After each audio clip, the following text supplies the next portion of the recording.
ये दूसरा सवाल है, डॉक्टर साहब घुटनों के दर्द में जो खला पैदा होता है इसके बारे इलाज बताएं। मेरे मोहतरम भाइयों, घुटने के जो खला है उसका बेहतरीन इलाज, इसके पैदा क्यों होता है, इसकी बेशुमार वजूहात हैं।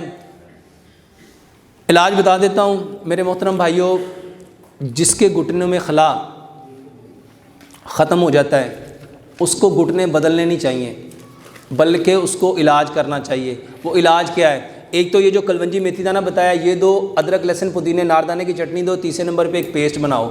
1 चम्मच हल्दी लो, 1 चम्मच दालचीनी लो, 1 चम्मच शहद लो और 1 चम्मच चूना लो।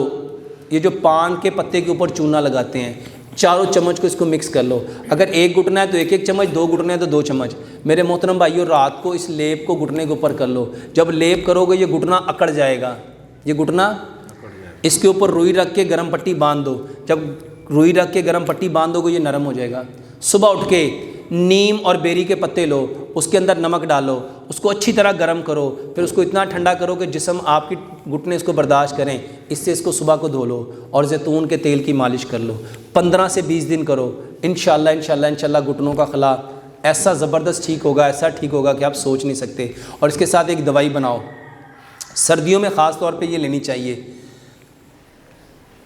50 ग्राम बादाम लो, 50 ग्राम अखरोट की गिरी लो, 50 ग्राम अलसी के बीज लो और 50 ग्राम सफ़ेद तिल लो। इनको अच्छी तरह कूट लो। रात को 1 गिलास दूध लो, उसमें आधी चाय की चम्मच हल्दी, आधी चाय की चम्मच दालचीनी मिलाओ और ये 2 चम्मच उसके अंदर मिलाओ। मट्टी की हांडी में उसको इतना पकाओ, इतना पकाओ, इतना पकाओ, इतना पकाओ कि 1 गिलास पौना रह जाए। इसको मेरे मोहतरम भाइयों रात को सोने से पहले लो। अगर दर्द ज़्यादा है तो इसको 2 टाइम भी ले सकते हो, सुबह नाश्ते के घंटा बाद भी ले सकते हो, रात को सोने से पहले भी ले सकते हो। 15 से 20 दिन लो, इंशाल्लाह ये प्रॉब्लम ठीक हो जाएगी।